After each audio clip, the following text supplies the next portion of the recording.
Buenos días a todas y a todos. En verdad es un honor muy grande tener la posibilidad de compartir sus días con el profesor Enrique Dussel. Ustedes saben muy bien la trayectoria de él en América Latina desde hace muchos años atrás, desde la filosofía de la liberación, sus conceptos de transmodernidad, entre otros, que han sido contribuciones no simplemente para América Latina, sino para el mundo. Perfecto. Es un gusto estar aquí, sobre todo en Quito. Veo un poco de esas montañas. Yo tuve el gusto, a mis 32 años, de dar unos cursos durante 6 años, cada semestre, en Quito. Pues eran épocas de descubrimientos.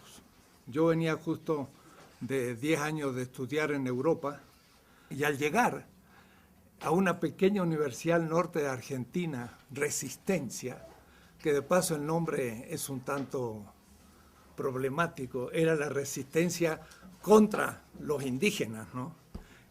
Pues me llegó una carta de Quito y me dicen, ¿no te parece venir a dar un curso de historia aquí en Quito? Así que estaba aterrizando de Europa y fue para mí una experiencia única porque tenía unos 100 estudiantes de gente que hacía como un reciclaje.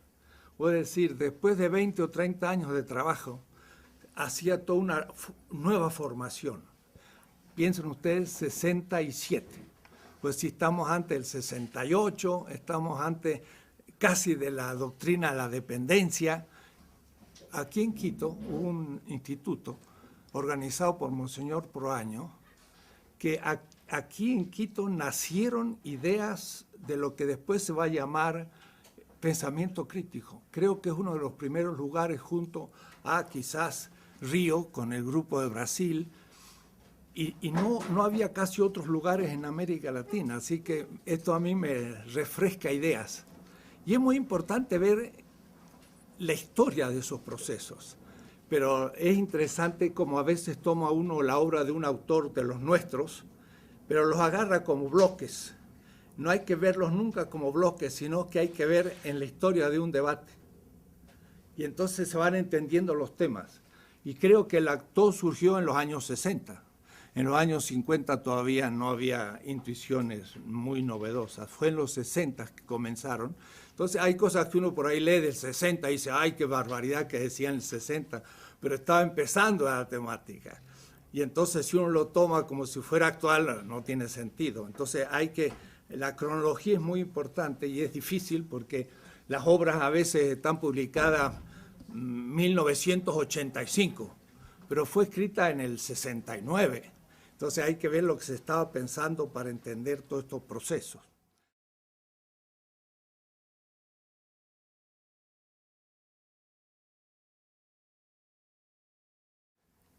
Tres días me han dado, 3 mañanas, pequeñas exposiciones y después debates, he organizado la cosa un poco así. Voy a volver a empezar por la historia. Sobre todo que si se habla de lo intercultural, no se tiene muchas veces clara idea del contenido de las grandes culturas que se han dado. Que no quiero que me la tomen sustancialmente para que digan, uy, sustancialista. Creen que la cultura egipcia es una sustancia. No, no, cada una de las culturas incluye muchísimas culturas, pero son ellas mismas culturas ya que manejan una cantidad de semejanzas. Si yo digo cultura egipcia, 5.000 años de existencia, como decía Samir Amin, el amigo, dice, el Estado egipcio fue quizás el primer Estado de la historia universal. Estado, el egipcio, hace 5.000 años. Claro, hay otros que creen que el Estado empieza con la burguesía. Bueno, el Estado burgués empieza con la burguesía, pero no el Estado como Estado. Pero el Egipto es ya ella misma una cultura de muchísimas culturas. Y no tendría yo miedo de llamarle cultura universal, en el sentido de un cierto universo local, regional. Entonces, hablamos a veces de interculturalidad, pero no tenemos un bosquejo primero. ¿Cuáles han sido las grandes culturas? Después hay muchas otras, casi como especies. Y como especies animales están desapareciendo ante nuestros ojos, decimos, se desaparecen tantas especies de insectos por día, que son miles. Pues también están desapareciendo culturas todos los días, pequeñas. En la India, en los tribes, hay muchos tipos de culturas. Pero a mí me va a gustar hablar de las grandes, no porque sean las más importantes ni las únicas, pero para tener una idea. Mucho lo que hemos hecho ha sido una crítica a Hegel. Ya Leopoldo Sea empezó a hacerla, yo mismo empecé también allá. En el 66 tengo un curso, América Latina en la historia, no se escandalicen, en la historia universal. Digo porque algunos dirán, ¿qué es eso de universal? Ya podemos después discutir. Pero en el año 66, pues no estaba mal. Es mi primer curso universitario. Y el problema era que la visión que tenemos de la historia de las culturas, cuando hablamos de interculturalidad, es completamente eurocéntrico el esquema de exposición. Entonces, hay que destruir aún el esquema de exposición de la historia, que no voy a llamar universal, sino mundial. Y no tengo miedo de hablar de mundialidad, no soy posmoderno.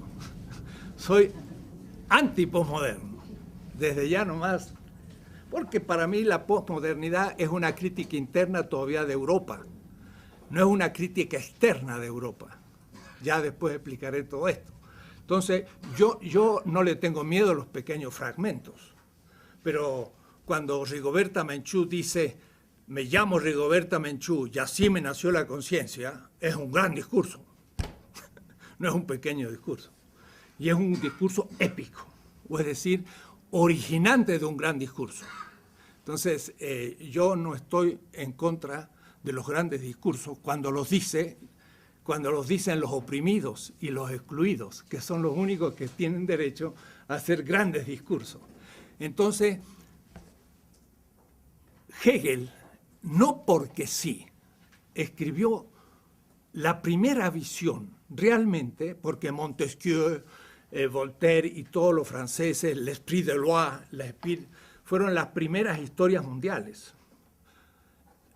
Pero Hegel realmente lo hace de manera más definitiva. ¿Por qué? Porque estuvo justo después del triunfo de la Revolución Industrial.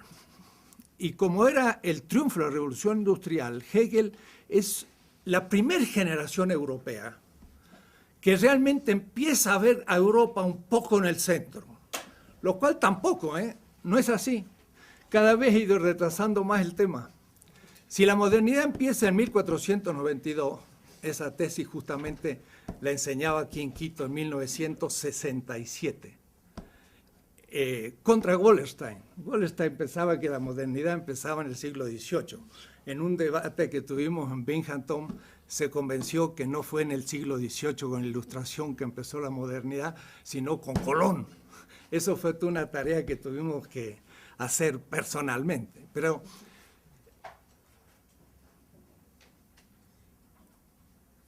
yo pensaba que la modernidad empezaba hace 500 años y con ello la centralidad de Europa. Pero de ninguna manera, porque Europa en el 1500 era una cultura todavía completamente periférica. Pensé que era después todavía y que era con la revolución industrial. Y también me vuelvo a convencer de que todavía no. Si ustedes han leído el último libro de Giovanni Arrighi, Adam Smith in Pekín, que de paso es también fruto de debates, dice hasta 1870, a mí lo estoy diciendo, la China producía tanto acero como Estados Unidos y Inglaterra sumados. Acero. Ahora, ¿quién descubrió el acero? Los chinos en el siglo II. Y ellos fueron los que instalaron todo el acero en Inglaterra y en Estados Unidos. Eso lo dice John Hobson, un libro último sobre rehacer la historia no eurocéntricamente. Los que instalan las fábricas de Sheffield en Inglaterra son ingenieros chinos. Le enseñan a los ingleses a hacer el acero. Y son ellos los que hacen la revolución agrícola en Inglaterra, los que proponen el nuevo tipo de arado, el nuevo tipo de hilandería en las máquinas. Todos son de origen chino. Los chinos habían descubierto el papel en el siglo VI, habían descubierto la imprenta en el VIII, imprimían papel moneda en el IX. Y un legado chino llegó en las manos de Eugenio IV a Florencia en 1434. Era una colección de libros impresos sobre tecnología militar, tecnología agrícola, astronomía. Leonardo da Vinci lo único que hizo fue copiar libros chinos. El Renacimiento fue originado en China, el italiano. Entonces, cada vez voy postergando más la centralidad de Europa. Europa comienza a ser central en la historia mundial hace 140 años. Primero eran 500, después eran 200 y ahora ya son 140 nomás. Antes que eso, no fue centro. El centro del comercio mundial estaba en manos de la China y la India. Eran los que tenían todos los productos del comercio. Tenían la seda, que era lo que se usaba para vestirse, toda la aristocracia del mundo, hasta los grandes líderes bantúes compraban seda china, qué decir los obispos europeos y latinoamericanos, y la corona inglesa compraba seda china, tomaban té con la china, o es decir, con la porcelana, hasta 1880. Y el acero era las mejores armas, espadas y demás, eran japonesas o chinas. Digo esto porque cada vez voy cambiando más y pasan 2 o 3 años y hay que volver a cambiar. En el 2007 salió este libro, Política, Liberación, Historia Mundial y Crítica, de la que voy a hablar hoy. Hace 2 años ya tengo que hacer reformas, ya hay errores en el libro, ya está todavía eurocéntrico. Es notable, voy a decir,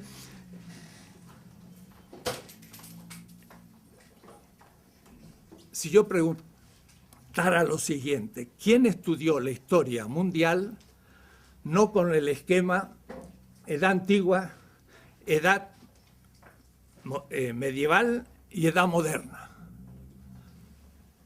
¿Quién estudió en otro esquema? Esta pregunta la he hecho en 30 universidades alemanas, Marburg, Berlín, Jena, dando conferencias. Lo he dicho en Delhi, lo he hecho en Manila, lo he hecho en todos los lugares latinoamericanos y nadie me ha levantado la mano. En Kenia, ninguno me levantó la mano. Y si yo les dijera que decir que la historia mundial es la antigüedad, la Edad Media y moderna, es una, lo voy a decir fuerte, estúpida ideología del romanticismo alemán del fin del siglo XVIII, que nunca la humanidad pensó en tal tontera, y si lo seguimos repitiendo, eso es eurocentrismo. Le quiero hacer otra historia, completamente distinta. La Edad Antigua no existe. Me acuerdo un curso que yo daba en la India, en Madurai, y le decía, ¿qué es la Edad Antigua? Entonces decía, sí, bueno, es la edad de los griegos y los romanos.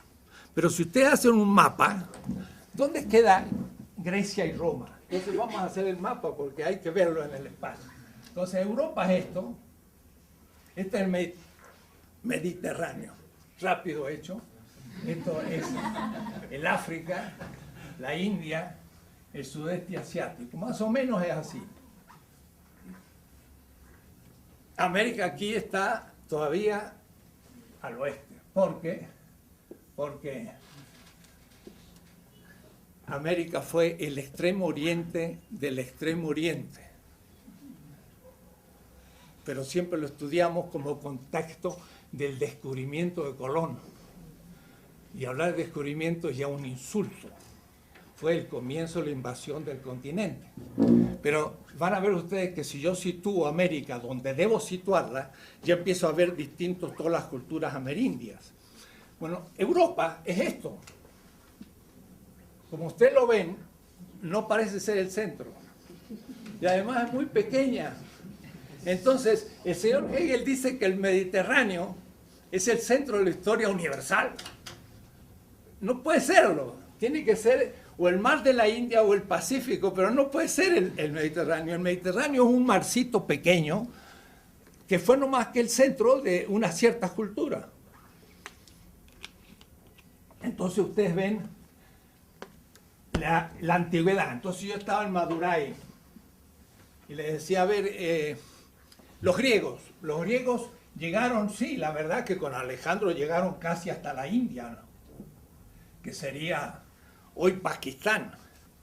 Pero después tuvieron que retroceder, aunque los seleucidas quedaron durante unos siglos, pero también retrocedieron después porque al fin en la propia Mesopotamia ya no fue griega, sino que fue de nuevo sasánida y se le fue de las manos. Es decir, que a lo más que llegó los griegos fue hasta aquí y luego el Imperio Romano. Para Hegel la China es como la infancia de la humanidad. Y el espíritu en su libertad de la China pasa a la India, a los medos y a los persas, y luego los griegos, y luego los romanos. Pero realmente los que son la culminación de la antigüedad son los romanos. Después viene la Edad Media. ¿Media de qué? La media entre la modernidad y la antigüedad, así que en realidad no tiene ningún sentido, está en la mitad. El feudalismo. Y hasta el marxista, yo conozco bien a Marx, tengo 4 tomos sobre Marx, se hablaba del feudalismo y el modo asiático, que era un modo feudal. El feudalismo solo existió en Europa y en ninguna parte más del mundo. No hubo feudalismo ni en la China, ni en la India, ni en América, ni en ningún lado. Solo en Europa, feudalismo. Pero el feudalismo fue un fenómeno ¿debido a qué? A que los árabes en el 623 salieron de la Égira, comenzaron la expansión, y le metieron a Europa un muro que el Imperio Otomano estuvo hasta 1680, miren qué fecha, ¿no? 1680, sitiando Viena. Viena estaba por acá, y Granada todavía era musulmana en el 1492. En enero recién se liberó. Esta pequeña Europa tenía a lo más 70 millones de habitantes. La China siempre tuvo el doble, tenía 160 en esos años. Y no hablar la India, etc. Entonces, la Edad Media no es más que la época en que el mundo musulmán puso un muro a Europa y la aisló del mundo. Europa nunca fue centro, nunca. Siempre fue periférica y lo fue hasta 1870. si ustedes quieren, 1790 la revolución industrial, pero también los chinos hicieron revolución industrial. Y luego hubo crisis que hay que mostrar por qué. Estamos recién descubriendo China. Y yo hablo de China porque es un motivo para romper el eurocentrismo. Y el eurocentrismo todavía no lo hemos terminado de romper. Cada 6 meses descubro un aspecto eurocéntrico de mi pensamiento. Y esto hace 20 años. No se termina. Es muy difícil porque está tan metido. Bueno, Edad Media no tiene ningún sentido. En esa época, que sería del siglo VII hasta 1492, que es el fin del siglo XV, son 8 siglos de feudalismo. ¿Cómo feudalismo? Los árabes están en Marruecos, en Fez, una ciudad de 400.000 habitantes, que había sido Córdoba. Están en el gran califato fatimita en Egipto. Pues Bagdad ha sido ya maltratada por los turcos, pero Bagdad sigue siendo una referencia. Está Bizancio, que va a ser tomada en 1453. Los griegos van a pasar a Italia. Qué extraño, 1456 Ficino comienza la traducción de Platón del griego al latín. El Renacimiento, pues son pobres griegos salidos de la toma de Estambul por los árabes, que también comienzan el Renacimiento. Es decir, el Renacimiento va a ser parte chino y parte bizantino. Los italianos, poco que agregan. Es decir, tampoco la Europa Latina hizo tanto que digamos. Pero después tenemos que entonces ver toda la región de los árabes en Afganistán, Delhi, que va a ser musulmana, y después todo Indochina, hasta más. Mindanao es musulmana en el 1492. Quiere decir que, miren, los árabes en la Edad Media tienen una cultura universal o mundial que va del Atlántico hasta el Pacífico y no tiene nada que ver con el feudalismo. Son una cultura urbana y mercantil. No hay nada de señores feudales ni nada, y eso es la Edad Media. No tiene sentido.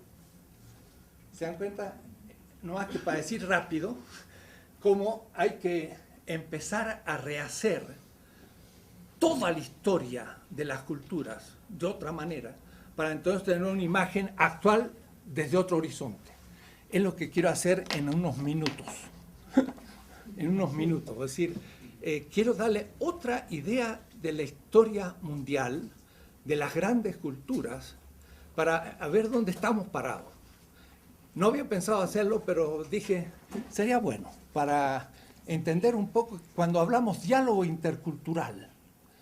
El gran diálogo intercultural va a ser con la China, con la India, con las culturas bantúes, las americanas, amerindias, y después la moderna europea y algunas otras. Son las grandes. Ahora después, cada una de estas tiene una cantidad interna, porque si hablamos del Incario, pues tenemos los quechos, los aymara y cientos de culturas internas, pero sin embargo fueron de alguna manera unificadas y podemos tener ciertas semejanzas que nos permiten ver diferencias con otras culturas.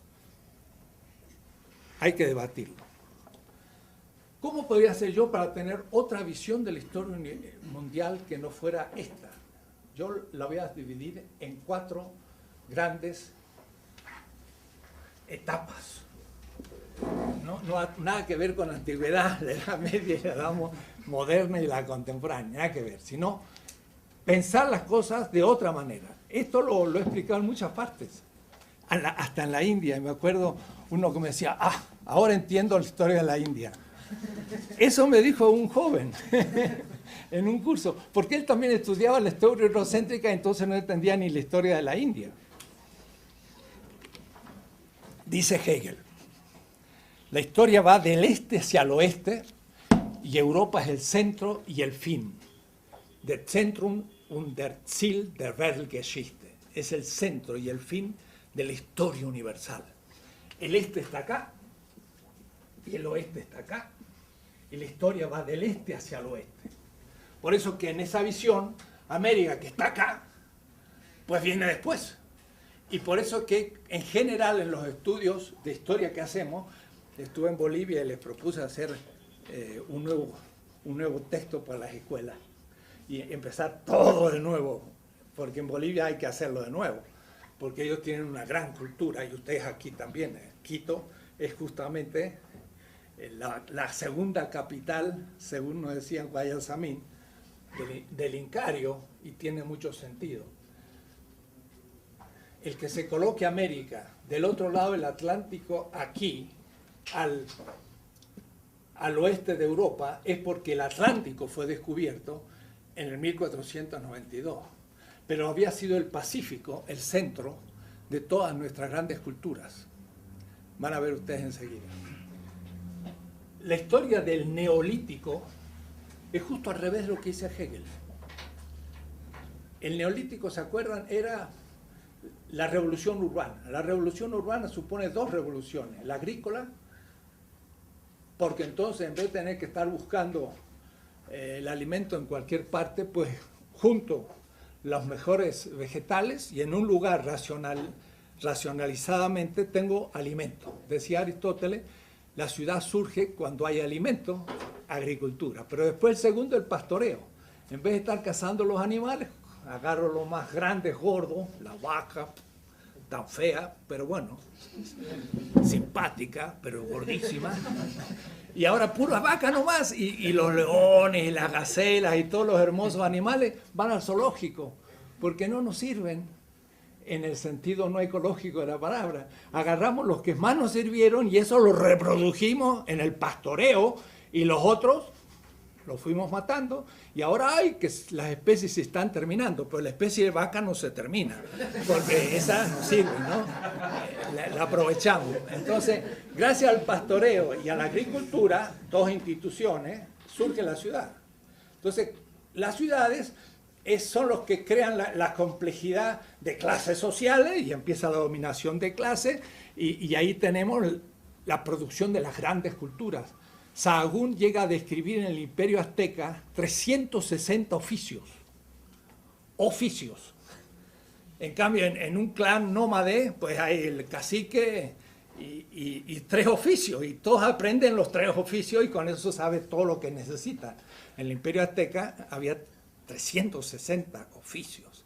Había agricultores de distintos tipos, los que hacían los papiros no, los que hacían los grandes amates, los sabios, los sacerdotes, los militares, los comerciantes, 380, es una diversidad fenomenal. Entonces, la historia del Neolítico, ¿cómo empieza? Pues lo que sabemos hasta ahora, y podría cambiarse, sobre todo que siendo el ser humano originario del África, ciertamente, ahí debieron haber hace 40 y 50 y 60 mil años ya aldeas, pero no se han descubierto por ahora. El Homo sapiens tiene apenas 150 mil años, el Homo habilis 4 millones, ¿no? Entonces, de los 4 millones de los primeros seres humanos al Homo sapiens, son de 4.000 a 150, ¿no? Debió haber otras culturas antes, pero de todas maneras, por ahora, la que nos recuerda la arqueología nos dice que al sur de Turquía tenemos ciudades ya con culto al toro y todo hace 7.000 años antes de la era común. Es decir, hace 9.000 años ya había ciudades. Pero estas se van corriendo hacia el sur, y justamente al sur de la Mesopotamia, donde fue la guerra de Kuwait. Kuwait es justo la desembocadura del Éufrates y el Tigris, y ahí fueron la confederación más antigua que conocemos de ciudades. En esa guerra última, miren qué notable, Irak hoy destruida por los bárbaros del siglo XXI. Va a pasar la historia el señor Bush. Atila no se le va a comparar. Es una cosa horrible lo que ha hecho. Ha destruido a Bagdad, la ciudad más sagrada de la historia casi mundial. Fundada en el 700, tomada por los turcos en el 1200, 500 años, van a ver ustedes, centro de todas estas culturas comunicadas, mucho más importantes que Roma o que Londres o que Berlín, y la han hecho picadillo. Me encontraba el otro día con una judía y le digo, ¿de dónde viene usted? De Bagdad. Ah, de Bagdad. Pero de Bagdad, de Bagdad. Dice, de verdad. Dice, soy judía del siglo IV. Nosotros hicimos el Talmud y el Mishnah de Bagdad. Y ahora han destruido Bagdad. Nunca más va a resucitar esa ciudad. La han destruido completamente. Una familia que tenía 16 siglos de existencia está ahora nómade en Estados Unidos. Entonces, en esas regiones surgieron las primeras conexiones de las grandes culturas. Yo empiezo mi curso de historia de la política, ¿no? Porque el primer tomo es una historia mundial de la política, para hacer una política de Evo Morales. Porque la clave de toda mi política, son 3 tomos como este, es Evo Morales. Pero esto empieza allá, hago toda la historia del mundo de la política, de los chinos, de los hindúes, de los árabes, en fin, ya les mostraré cómo es la cosa. El latinoamericano estamos exigidos a hacer todo de nuevo, porque todos los que nos cuentan son construcciones ideológicas, aún de los que se creen más críticos, todavía somos, y yo mismo me voy reatrapando, como digo, aquí tenemos cosas tales como que nuestra semana es de 7 días, pues eso viene de la Mesopotamia. o tenemos códigos, pero en los códigos que tenemos derecho todavía se remontan a los grandes códigos del siglo del tercer milenio y sobre todo el de Hammurabi. Y yo, pensamiento crítico, digo, pues mi teoría crítica pues es tradicional, tiene unos 5.000 años de existencia. Hace 4.700 años, Hammurabi dice, he hecho justicia con la viuda, con el huérfano, con el pobre, con el extranjero. De ahí salió mi Ética de la Liberación de 1970-75. Ese texto me inspiró a escribir la Ética de la Liberación Latinoamericana en el año 75, porque nosotros hablábamos mucho de que había que comprometerse con el pobre, y eso lo había dicho Hammurabi. Ahora, lo interesante de esta ley es que no dice voy a hacer justicia con mi mujer, dentro del machismo, voy a hacer justicia con mi hijo, con el conciudadano y con el rico, sino que es el concepto ya de exterioridad. El orden tiene una ley, pero en la exterioridad de la ley está el que la ley no protege, pero sí la ley de Hammurabi y de la Mesopotamia. La viuda era la mujer del otro, y he hecho justicia con la mujer del otro. He hecho justicia con el hijo del otro. He hecho justicia con el que no tiene ni un buey, dice, porque hacer con el que tiene 10 bueyes, pues está fácil. Y hacer justicia con el extranjero. Miren, si los europeos ahora, los suizos, los franceses, imitaran a esta ley hecha 1.700 años antes de Cristo, más 2.000, son 3.700 años. Le podemos decir a un europeo actual, alemán, sobre todo español, ¿por qué no leen textos de hace 3.700 años y entienden lo que es el derecho? No este derecho burgués de la Revolución Francesa, sino un derecho mucho más antiguo y crítico. Hagan justicia con el extranjero. Son todos estos que vienen desde el sur. Que lo mismo habría que decirle a los norteamericanos con los mexicanos y salvadoreños y ecuatorianos. Ni están a la altura de Hammurabi. Digo esto para que piensen que desde ahí ya tenemos inspiraciones fundamentales, porque de ahí viene todo el pensamiento semita y de ahí va a venir otras cosas. Bien, Egipto, 3.000 años antes de la era común, menos 3.000, es ya la primera grandes dinastías. Y entonces el Egipto comienza a tener Estado, organización, todo tremendo. Pero de Egipto, por ejemplo, si yo hago esto, una balanza, todo el mundo dice, pues la justicia, y eso está en los palacios de justicia, hay una balanza. Pues esa es la balanza de Osiris. Osiris tenía una balanza en la mano, era el dios de la resurrección de Egipto. El muerto venía y le preguntaba a Osiris, ¿qué has hecho para merecer la resurrección? Además hay mucha gente que cree en la resurrección, aún en América Latina. Viene de Egipto, no viene de Israel. Israel viene de Egipto también, así que el cristianismo viene de Egipto. Y entonces, ¿qué le dice el muerto? El muerto le dice a Egipto, he hecho cosas buenas. Y para eso lo tenía apuntado, porque en los sarcófagos y en los textos de las pirámides, los faraones escriben sus actos buenos para el día del juicio de Egipto, de Osiris, en la gran sala de Maat, que bien es el juicio final. El juicio final tampoco es cristiano ni es semita, es egipcio, ¿no? Y entonces el muerto, en el capítulo 125 del libro de los muertos, que es en realidad el libro de la vida, porque es lo que escribían los muertos para no olvidarse sus actos buenos cuando venía el juicio. ¿Ves? Como los muchachos que llevan en el examen anotadito todo para no olvidarse, así también los muertos llevan todo anotadito.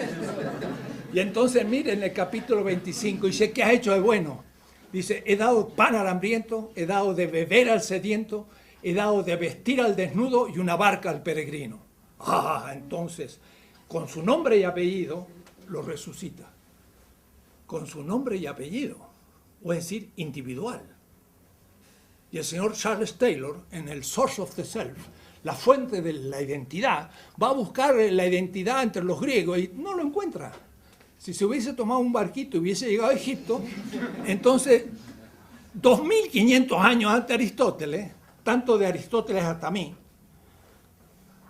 o es decir, si el Egipto está en el 30 siglos antes de Cristo, y Aristóteles está en el 350, había 2650 años desde los textos de Menfis a Aristóteles. Y de Aristóteles hasta mí hay no más que 2300, es decir, menos. Digo para que tomen proporción.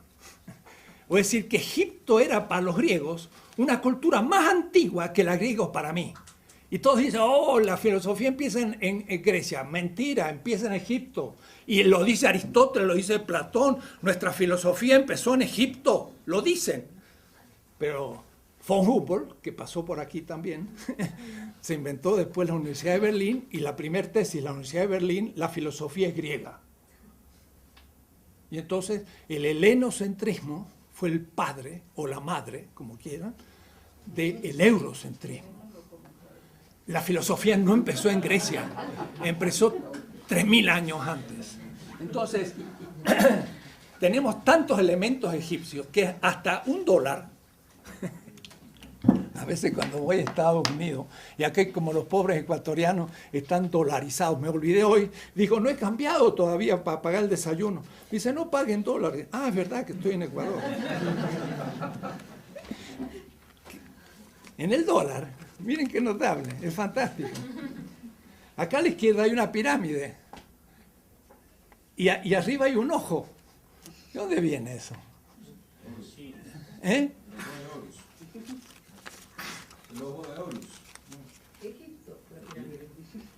Los masones masón significa constructor de casas. Y los masones tenían símbolos egipcios, la pirámide. Y el ojo es Osiris, que es el que ve todo y que ve en secreto todo. De tal manera que el acto más secreto era visto por Osiris. Es la conciencia ética que ya surge. Y además es verse en público en lo más privado. Es la intersubjetividad hecho ética. Es un mito tremendo, el de Osiris. Mucho más importante que el adámico y que el prometeico, que son sus hijos. Pues si estamos en la cultura madre de la cultura del Mediterráneo, Egipto. De ahí va a salir hacia los palestinos, y el hebreo es no más que un dialecto palestino. Mire, si uno le dice eso a los sionistas hoy en Israel. ¿Qué tanto hebreo? Si ustedes son un dialecto palestino, tenía razón Arafat, que dijo, yo siempre he estado aquí, nunca me han expulsado. Es verdad. La expulsión de Israel nunca existió. Hicieron salir 200 o 300 gente de la élite, los romanos en el año 70, pero el pueblo judío se quedó en Israel. Los judíos de España fueron judíos convertidos bereberes que llegaron a España, nunca habían estado en Israel. Los judíos rusos no eran rusos ni habían estado en Israel, eran cazares que se convirtieron al judaísmo y entraron en Rusia. De tal manera que el argumento sionista de que hay que volver a la tierra, pues nadie había salido y todos los que volvieron nunca habían estado. Esto lo dice un profesor de Tel Aviv. Digo esto para entender todo al revés. Mi clase de hoy es eso. Es poner patas arriba todo. Y entonces decir, entonces hay que empezar de nuevo. Sí, claro, hay que empezar de nuevo. Es una cosa terrible. La palabra Ta era el gran dios de Egipto. Y por eso que Egipto o Copto es lo mismo. Copto o Egipto significa los adoradores de Ptah, el gran dios egipcio de Memphis. Eso me lo decía un obispo de la primera catarata, estando ahí en Egipto y hablando con la gente, me decía, Egipto y Copto es lo mismo, quiere interesar. Y Ptah era el gran dios de Egipto y tenía dos partes, tenía dos momentos. Uno, el corazón, Horus, y otro, la lengua, Toth. Esta lengua es la que se va a transformar en hebreo en la Dabar y entre los griegos en el Logos. O es decir, la razón griega y la palabra creadora, el verbo se hace carne de los hebreos, los dos son el Toth egipcio, que era la palabra de Dios. Para decirles cómo el Egipto es la que produce el pensamiento semita hebreo y el pensamiento griego. Estamos ante el origen. Y esta cultura es negra, bantú. A tal manera que en la tumba de Tutankamón encuentran desde los zapatitos chiquitos que tenía hasta el último zapato. Y de paso no era muy grande, era pequeño Tutankamón, negro. ¿Por qué guardaba todos sus objetos? Porque ustedes van a cualquier tumba en África, en Kenia, en Nigeria, en donde sea, y al muerto se le guarda todas sus cosas, pero cuando resucita tiene que volver a vestirse. O va a estar desnudo el pobre. Entonces, la costumbre de dejar todos los objetos en la tumba es una costumbre bantú, que viene del sur. La gran cultura madre del Mediterráneo es africana. ¿Qué tal? Es interesante, ¿no? Que los negros nunca hicieron nada. ¿Cómo que no? Fueron los maestros del pensamiento egipcio, el pensamiento hebreo, el pensamiento griego, cristiano y musulmán. Nada más. Así que no hay ningún afro, o hay alguno, pero el que sea, que lo reivindique. Egipto. Bueno, si sigo así, me estoy un mes, no estoy un día. Entonces voy a ir más rápido ahora, pero me animo y no puedo dejar de hacer. ¿Ven? Después de esto, ya viene la gran cultura de la India, en el río Indo, que es hoy Pakistán. Sería Mohenjo-Daro, en el Penyab.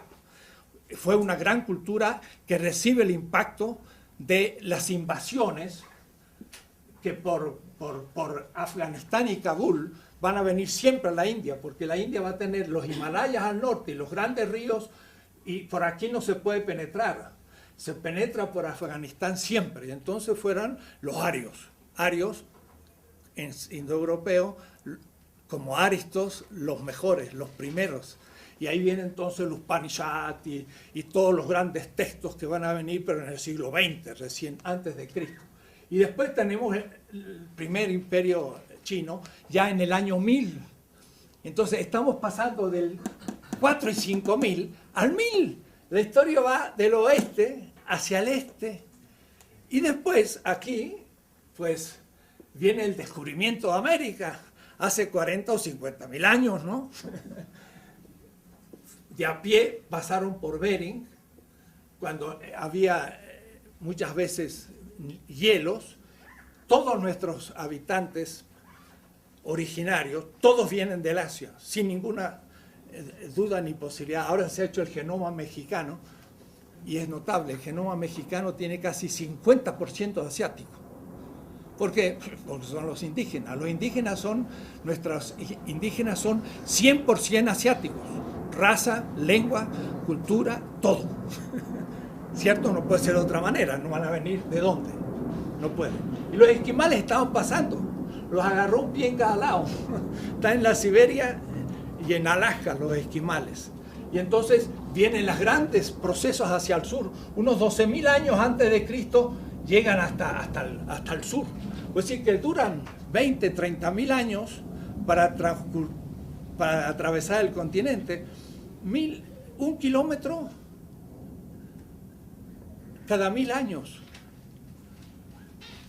No es mucho, porque no hay 30.000 kilómetros de acá a acá, y en cambio fueron 20.000 años, fueron bajando, y entonces llegaron al embudo mexicano y todos tuvieron que pasar por ahí. Por eso es tanta cultura que hay en México, tantos grupos distintos, llegan hasta el sur y los tupi guaraní empiezan a volver hacia el Caribe cuando llega la invasión europea, pero hay grandes movimientos de pueblos. Y entonces la gran cultura mesoamericana del 300 al 900, el Teotihuacán, por ejemplo, que es la primer Tula, Enrique Flores Cano muestra que esa inmensa ciudad, una ciudad de más de 100.000 habitantes que existía, las grandes pirámides, fue Tula. No sabíamos lo que era Tula de los toltecas, una ciudad inmensa. Y la cultura maya, del cual en este congreso que ha habido 53 americanistas en México ahora, tuve yo una especie de revelación de un maya, del cual hablaré después porque me pareció extraordinario y además va justo en la hipótesis de la transmodernidad, van a ver ustedes después. Y nuestra gran cultura del Incario, también en la misma época, el Tiahuanacu, es también clásica, de tal manera que aquí estamos en el primer milenio después de Cristo. No es que haya habido una relación directa, pero pasamos del sexto milenio al primero. Las grandes culturas neolíticas fueron hacia el este, señor Hegel, justo al revés de lo que usted pensaba, ¿no? Sin contacto directo. Ahora, el centro de estas culturas fue el Pacífico, de las nuestras. Y para un ejemplo pequeño, los mapuches de Chile, a su cacique le llamaban el Toqui. Caupolicán fue un Toqui. Y este era elegido para luchar contra los enemigos, por ejemplo, contra los españoles. Y por eso que los mapuches han resistido y resistido toda la época colonial y casi hasta hoy. Pues en la isla Samoa y luego en Australia y sobre todo en Nueva Zelanda están los pueblos Moari o Maoris.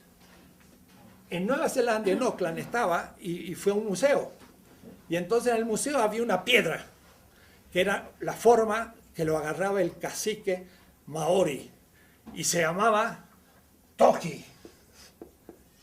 Era la misma piedra de los mapuches, con la misma forma y la misma manera de elección al jefe guerrero. Es decir, que desde Nueva Zelanda, Samoa y Chile, esto todo era una sola cultura polinésica. Era el centro de nuestras grandes culturas. Cientos de expediciones polinésicas llegan al continente americano y por eso que las islas están también habitadas. En México, la gran piedra del Sol, que tiene las 4 edades de la humanidad de todas nuestras culturas, que fueron 5, los mayas, los aztecas, los incas y hasta los onas, hablan de las 5 edades del mundo.